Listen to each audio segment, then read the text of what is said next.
Okay, hello guys. Today I'm gonna showcase the battle function of my game. Actually, I finished that part of the function a long time ago, but I just forgot to record that. So today let's do that with a recording. Okay, first let's start the game. Loading is pretty slow. Okay, we're in our battle mode right now. Let's just walk through this corridor and okay, so I'm pretty grateful that I made this pause function so that I can talk to you guys while I was like doing battle. So you can see that those two red doors open and two armed guy with a gun coming. So the thing we need to do is definitely to shoot them. Okay, so as you can see, we have this muzzle flash and then a bullet, this bright yellow bullet comes out. And the thing I did is when this one hits the enemy, it gets his health reduced. So you can see one died, and they have a ragdoll effect.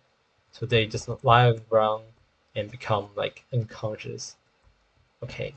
We also have a blood effect here. So the blood effect took me a long time to finish, but the effect was pretty good, and it was like it adds some kind of realistic feeling when you're doing the battle, and it'll fade up when like eventually. And also this enemy drops the health supply that you can take, but for some reason, like probably due to the pause menu, it's like getting into the ground and doing some weird stuff. Okay, so now I'm running low on health, and well, you can see this uh, black effect around the camera, which gives the player some urgency because well, their health is low. Okay, after I pick up the health, you can see that the black effect is gone. Also, you can see like those are the effects that you have when you pick up ammo and health. Okay, I'm running low on health again. Okay, now I'm reloading. You can see that we have this blue bar here that empties after the reload is finished. We also have this counter to indicate the number of ammo you have. Well, this is done by just sticking a canvas to the head of the character and using a script to make the canvas pointing through to the camera. Also, to add the urgency in the battle, I put some flickering red lights here. You can see they're flickering all the time. Okay, I'm running low on health again. Also, we have this, if you see that, we have this effect when the bullet hits this any surface basically except from enemies. So this like bright sparkling effect to well tell the player they're hitting something other than the enemy. Okay, and also I made a random generator to so there's four doors in this in total, and I made a random generator to generate two enemies at two of the four doors every 5 seconds. So the enemy is also a random selection between an enemy with assault rifle and enemy with a pistol.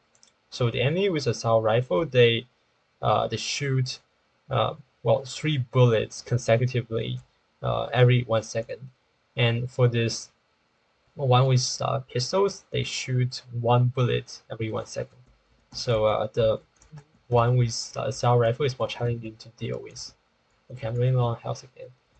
Uh, right, I got my health back, and you can see they just come from. Uh, well, I actually don't set a timer for this game, for this thing right now, so they just keep on coming until I die. Well, they're also coming after I die, so I need to fix that. Um,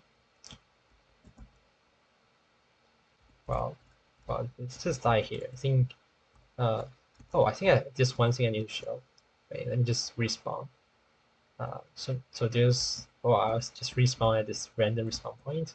So if I press T here, you have this flashlight effect. I can just press T to open and close that, and it helps you to, well, it's actually not pretty necessary, but it's like pretty cool to use during this thing. So you can see like those harsh shadows casted if I just like flash the flashlight on that place. Okay, now let's get out of the play mode and take some deep look at like the actually working mechanics. Um, so yeah, this is the spawn point of the enemies. So to put this like uh, uh, red light here to uh, have this effect when every time like the door opens, there's like red light coming out of it, making it like feel it's actually an enemy spawn point. Uh, so and also if I go here, we'll be able to see all the enemies we have. So those are all the ammos and health effects here, and this one is the uh, or the muzzle flash effect for the well for the guns basically. And this is we're not using this right now. This is a melee enemy, and those are shooting enemies. So this is one with handgun, and this is one with assault rifle. Let's look at the assault rifle guy as an example. We should turn on the well, I can just keep it that way actually. So let's just look at the assault rifle guy, and if I open its stuff, you can see that this is the assault rifle. It's hit inside its layer, and so I basically I made something using inverse kinematics.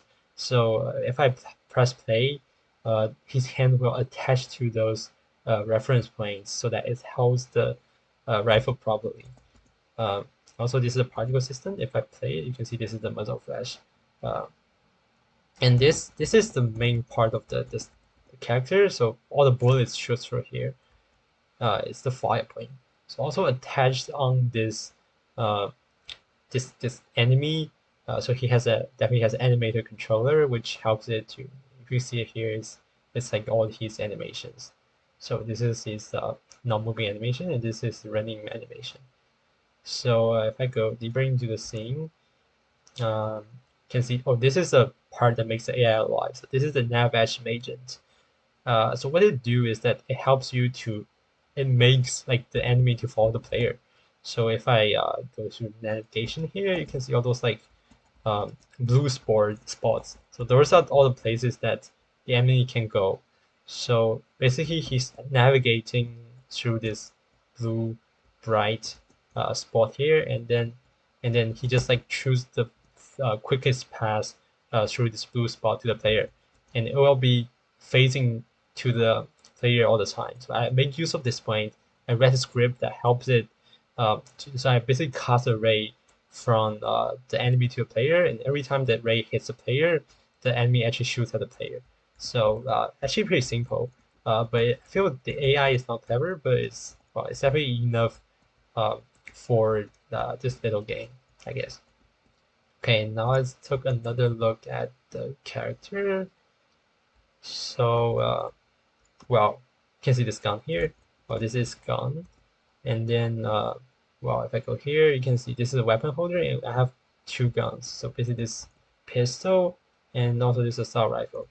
So well, it uses the same thing, inverse kinematics, to help its hand to be attached to the gun, and this is a torch, the lighting torch, and well, we have the effects also attached to the player, and we also have this fire point. This is where the bullets goes out. So well, so basically, it senses your button. Like if you press your mouse button, it shoots. If you use your roller on your mouse, it changes the weapon you have. Uh, so, but actually, it's like lots more than that. Also, definitely, like our character has an uh, animator attached. So our character, because it's a Top Gun game, so our actor moves in four directions. So front, uh, this is front. No, this is not moving. This is front. This is moving backwards. This is moving to the left, and this is moving to right. And we use a blend tree to blend all the um, animations together to make it like real consistent. Okay, last thing I want to talk about. So this is the so if you look at this enemy, they have a ragdoll component. So this is something I think I imported somewhere. Um, so basically, what it does is that it helps well, it helps the enemy to collapse every time it dies. So it dies like a real human. Like it doesn't disappear, just like falls down and then lie on the ground. Um, okay, well, let's just end this video with more battling scenes, I guess. Okay, oh, this flash. Um,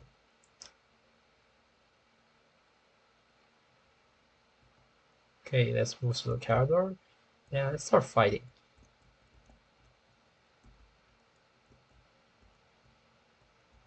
Okay, I guess this is all of my content this time. So thank you very much for watching this video, and I will see you next time.